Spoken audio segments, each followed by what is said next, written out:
Did you warn Prime Minister Netanyahu against taking some sort of actions that could disrupt the talks there in a phone call last week? Well, I'd like to be honest. Yes, I did. Next question, please.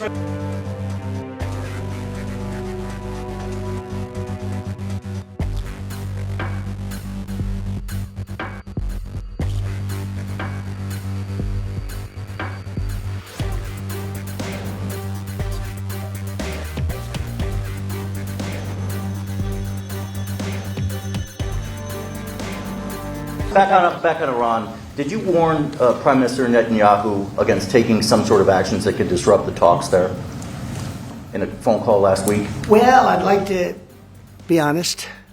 Yes, I did. Next question, please. Sanctions. I did, yeah. If Senate Republicans want to push It's not a warning. I said I don't think it's appropriate. What exactly did you tell him? Did you I just said I don't think it's appropriate. We're having very good discussions with him, and I said I don't think it's appropriate right now. Because if we can settle it with a very strong document, very strong, with inspections and no trust. I don't trust anybody. I don't trust anybody.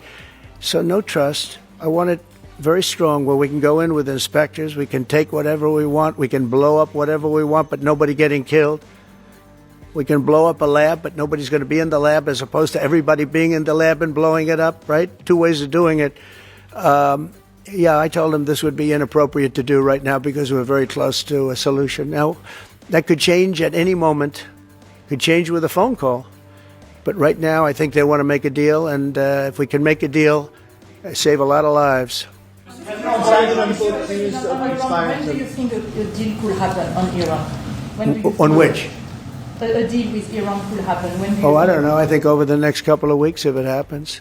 So we'll see how that all works out. And Steve, would you want to say a couple of words about Gaza because you just have some information? Steve Witkoff, do you want to come up for a second?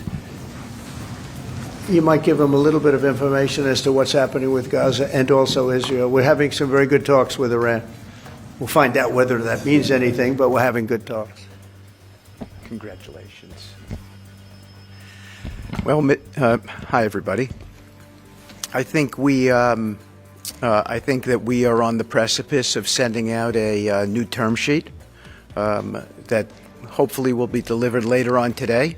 The President is going to review it, and I have some very good feelings about getting to a long-term resolution, temporary ceasefire, and a long-term resolution, a peaceful resolution of that conflict. I think we're doing very well with Iran. I think we're doing very well with Gaza, but we are doing very well with Iran, and I think we're going to see something very sensible, because there are only two outcomes. You know what the two outcomes is: a smart outcome and there's a violent outcome, and I don't think anybody wants to see the second. But I think we've made a lot of progress, and we'll see. You know, they still have to agree to the final stages of a document, but I think you could be very well surprised what happens there, and it'd be a great thing for them. It could have a great country into the future. Yeah.